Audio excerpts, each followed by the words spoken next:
Good morning, everyone. Happy Thursday morning to you, and welcome back to Morning Musings. My name is Don K. Preston. I'm the president of Preterist Research Institute of Ardmore, Oklahoma. I appreciate you being with me. Now, this morning, we're going to introduce a new series of videos that will be in response to Doug Wilson. Doug Wilson is a very prominent scholar. He's from Idaho. And he has all sorts of video productions on YouTube and what have you. And he is of the Reformed background. And just recently, approximately a month ago, Mr. Wilson signed an open letter that was an attack on Gary DeMar, accusing him of being a full preterist. Now, when that letter was published, and many, many different individuals signed that letter, and I have to say this, the letter upheld the creeds and creedal fidelity.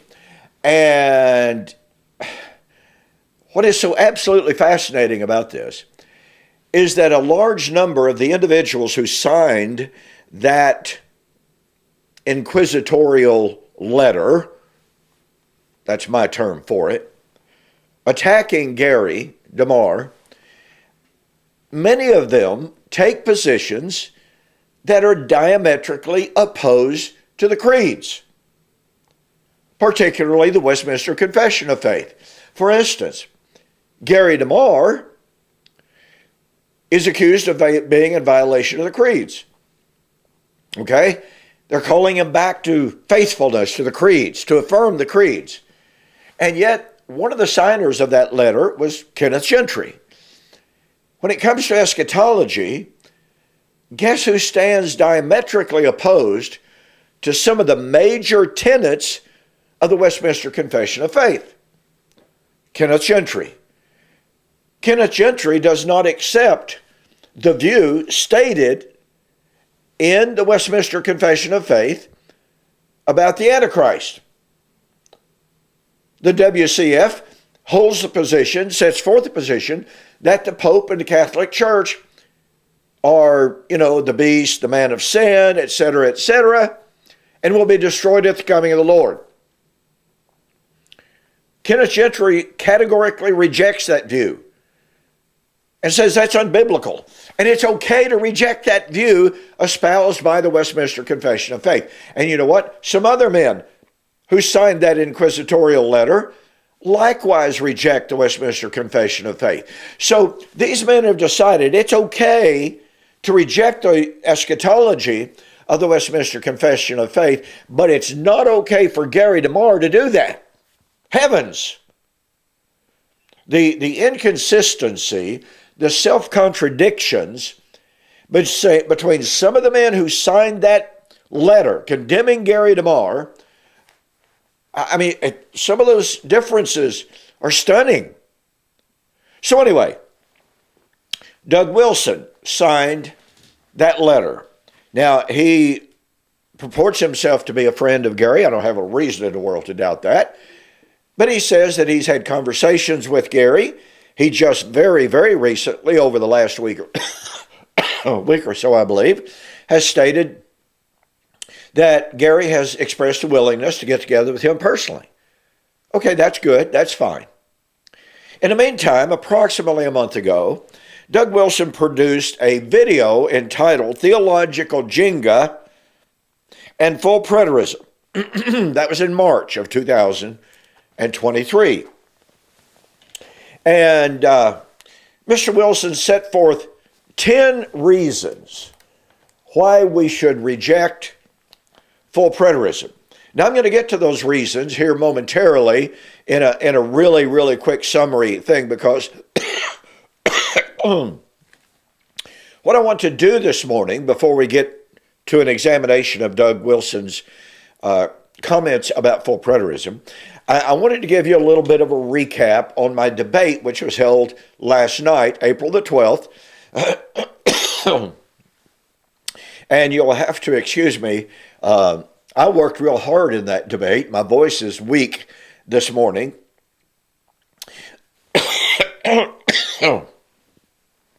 But last night, from 7 to well past 9 Central Time, I had a debate with Mr. Mark Smith. Mark Smith, by his own description, was a very faithful Christian. He went from the Nazarene Church to the Church of Christ. But then he discovered, he says, that Jesus made all of these predictions about his second coming going to occur in that first century generation. He discovered after 6 long months of intensive study on the second coming that Jesus was a liar. He failed. He didn't come back. Now, I would suggest to you that 6 months is barely enough time to get started in a study of the second coming. But Mr. Smith said his 6-month investigation led him to the view that that Jesus lied. Mr. Smith has written a book entitled Broken Promises. You can get it on Amazon. And in that book, it's about that thick, something like that, Mr. Smith sets forth his reasons for believing that Jesus lied. Matthew 16, 27, 28, Son of Man will come in the glory of the Father with his angels, reward every man according to his works. Some standing here shall not taste of death until they see the Son of Man coming in his kingdom. See, Smith says, see, Jesus promised to come at the end of time, destroy the earth, burn up the cosmos, the earth and the elements that are in there shall be burned up. He appealed to 2 Peter 3 last night. He obviously didn't come and burn up the earth in the first century, therefore he's a liar. Now, what's sad is he's made videos and held interviews. He holds interview about his book. And an awful lot of people have fallen for that argument. Well, folks, this is the challenge of Christ. In my Friday TV program entitled Now TV, I've been examining the challenge of Christ for well over 2 years. What is the challenge of Christ? Jesus said, John 10:37, if I do not do if I do not do the works which my Father has given me, do not believe me. Do not believe me for my word's sake, believe me for my works. The challenge could not be any clearer. Excuse me. Mr. Smith says Jesus failed his own challenge, his own test. No, he did not. So anyway, when I heard about Mr. Smith appearing on the program Myth Vision, sponsored by Derek Lambert, a former Christian, former preterist, now turned atheist, I issued a challenge for Mr. Smith to meet me in formal debate. So last night the debate took place. I won't go into great detail, but by the way, just this morning, I want to thank all of you who have sent me very, very kind words of encouragement, expressing the fact that you believe that I carried the day in the debate. And I have to say, in all honesty, I believe that Mr. Smith failed very, very badly to sustain his atheism. One of the things, and look, there's so many things that I won't have time to get to, because again, I want to introduce some comments about Mr. Doug Wilson on this program. But Mark Smith, one of his main appeals was that if you were to approach somebody on the street and have them read 1 Thessalonians chapter 4, we shall meet him in the air. The Lord himself shall descend from heaven. We shall meet him in the air, blah, blah, blah, and so shall we ever be with the Lord. Mr. Smith appealed over and over and over again. On any straightforward reading of those verses, Jesus promised to come and take the church off of the earth. And so he raised several questions. If Jesus was going to come in the first century and remove the church from the earth, then how did the church continue to exist after AD 70? If Jesus was promising, or if Paul was promising in that text, to come and take the church off the earth, then why don't any of the patristic writers know about it? If Jesus was promising to come and take the church off of the earth, how do we even have any patristic writers? The church disappeared. Well, I pointed out that Mr. Smith was misusing 1 Thessalonians chapter 4, because Paul says we shall meet him. Now, in my book, We Shall Meet Him in the Air, The Wedding of the King of Kings, I have one of the most extensive linguistic studies of the word apontesis, Greek word, that is translated as meet that you'll find anywhere. And I pointed out repeatedly, that apontesis does not mean, it never meant to come, to gather, and to take away. It never meant that, ladies and gentlemen. The rapture doctrine is based on a totally misunderstanding, a misconstrual, of the Greek word apontesis. Do yourself a favor. Go to my website, donkpreston.com, BibleProphecy.com. Go to the store and order the book, We Shall Meet Him in the Air. Send me a note that says you saw the offer on YouTube or Facebook, and I'll refund your shipping. That'll save you $5. Here's the point. Apontesis, testified in Roman historians, testified in Josephus, testified in the New Testament, testified in all of the lexicons. Apontesis meant a dignitary was coming. Here's his destination. He was coming to visit. And the citizens of the city, the nobles in the city, would go out to meet him and then escort him into the city where he would stay for that visit. There was no coming to snatch away. There was no coming to take away anybody. And thus, once again, the rapture doctrine is based upon a complete misunderstanding and abuse of the Greek word apontesis. So I pointed out that Mr. Smith's argument is based upon a complete misunderstanding and ignorance of the Greek. So over and over he said, we don't have to rely on the Greek. Preston, in fact, it was rather funny. On one occasion he said, Preston, you need to study the Greek. I was presenting the Greek.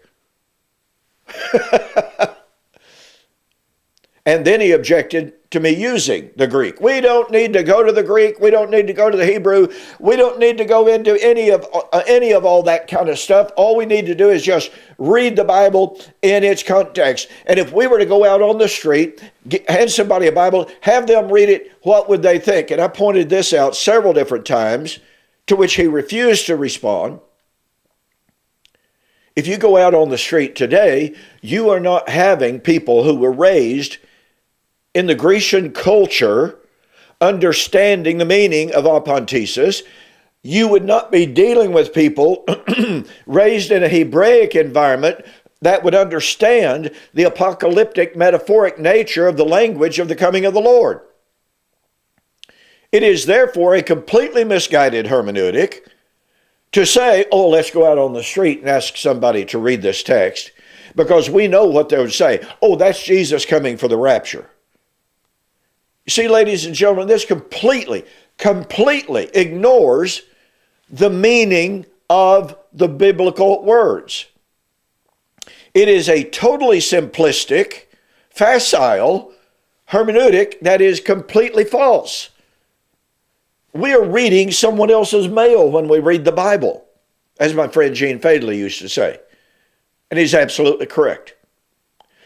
And so once again, this was, Mr. Smith made this appeal over and over. And by the way, he quoted J. Stuart Russell in the Parousia, in which J. Stuart Russell said, we must allow the Bible to speak. Well, amen to that. What Russell went ahead to say was, the commentators will not allow the Bible to say what it says. Well, what J. Stuart Russell was talking about was the time statements. Commentators will not allow the time statements of the Bible to mean what they say. So Mr. Smith was actually sort of kind of misusing that. One of the most telling points in the entire debate, and I'm almost out of time already, but one of the most telling facts was over and over and over in his initial 30-minute presentation, Mr. Smith ridiculed the idea of an invisible coming of the Lord. He just said it's not possible. It's not biblical. It's not right. Well, I responded by appealing to Josephus, by appealing to the history of the use of the coming of the Lord concept in Jewish writings, even in the books of the Maccabees. And especially did I show from the Old Testament, 2 Samuel chapter 22, in which David said he appealed to God, prayed to God to deliver him from Saul. He was fleeing from Saul who sought his life. And God heard his prayer, and God came out of heaven, riding on the clouds. He came with flaming fire and smoke coming out of his nostrils, out of his mouth. Heaven and earth were shaken and moved. He came down, and he was seen. And I challenged Mark Smith to show us how David was lying. I demonstrated this is typical Hebraic apocalyptic language that was always metaphoric. And do you know, I gave several examples of that. You know what Mr. Smith's response was? Well, you know, Mr. Preston appeals to all these Old Testament passages. I'm not interested in the Old Testament. They are totally irrelevant to my point, and I will not discuss them. Wow.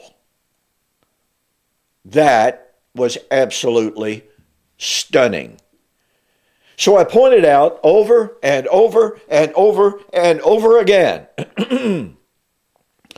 when Mark Smith says he's not interested in any eschatological language or background to the New Testament doctrine of eschatology, then he is denying what Paul said. Paul said his doctrine of the resurrection was nothing but the hope of Israel, found in the Old Testament. Peter said his doctrine of the restoration of all things would be the fulfillment of Moses, Samuel, yea, all of the prophets who have ever spoken. James, Luke, on and on and on. Basically, every New Testament writer tells us that their eschatology was nothing except the expectation of the imminent fulfillment of God's Old Covenant promises made to Old Covenant Israel. Therefore, Mr. Mark Smith has created an entirely false hermeneutic. I'm just going to read the New Testament like I would read a 21st century newspaper. Not interested in the Greek, not interested in the Old Testament background of the language, not interested in the fact that the New Testament writers are quoting from the Old Testament in their eschatological expectation. He just wants to read the Bible for what it says. Well, the Bible doesn't simply read in the way it says unless we understand the culture, the milieu, the background, the context of what it says. There were many, many other points during the debate that that Mr. Smith's skepticism was blatantly at odds with what the Bible has to say. Again, he ridiculed the idea of an invisible coming. I pointed out that God himself is invisible, that prior to his incarnation, Jesus was with the Father, of the same nature as the Father. Before he ascended back to the Father, he said, Father, now glorify me with the glory that I had with you before the world began. He wanted to be restored to that nature, that glory. And he was, meaning he was going to come in the glory of the Father, as the Father had come many times. And I illustrated over and over from the Old Testament, which obviously Mr. Smith hates. God had come many times before. I showed from Isaiah chapter 64, verse 1 and 2, that Isaiah and Israel was praying basically for the second coming of Christ. That's what it's all about. It's the prayer for God to come in the new creation. And yet Isaiah says, oh, that you would rend the heavens. Oh, that you would come down. That you would tread upon the mountains, that the mountains might shake and tremble at your presence, that the nations might know that you are God.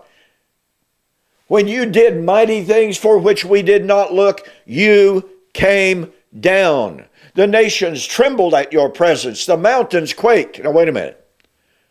So here's a prayer for the Lord to come in the new creation.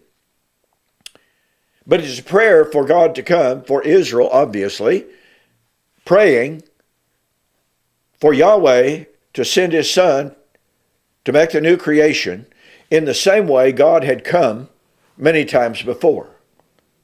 Lord, you came like this before. Please come like this again to bring in the new creation. Therefore, since the prayer is for Messiah to come, to bring in the new creation in the same way Yahweh had come many times in the Old Testament, that means he was praying for Yahweh to send his Son in the second coming in an invisible manifestation of his glory as King of Kings and Lord of Lords, not as a 5'5" Jewish man. Mr. Smith never responded, never said one word of response. I pointed out repeatedly, the kingdom does not come with observation, but the kingdom comes at the parousia. Therefore, the parousia does not come with observation. And all he could do is appeal to Acts chapter 1. But, the kingdom and the parousia of Luke chapter 17, 20 and following is the coming of Acts chapter 1. Therefore, since the coming of the kingdom and the parousia of Luke 17 is unseen, that means Acts chapter 1 would be Christ's coming unseen. It means that the emphasis on the eyes and the seeing and et cetera, is a misuse of the language. Well, I was extremely well pleased with the debate. And like I said, I've already received several emails, private messages of feedback. The debate will be posted on my website, donkpreston.com, bibleprophecy.com, eschatology.org. I will be posting it on Facebook. It will be posted on my YouTube channel. I want you to hear and to see the arguments that demonstrate, as I concluded my presentation last night.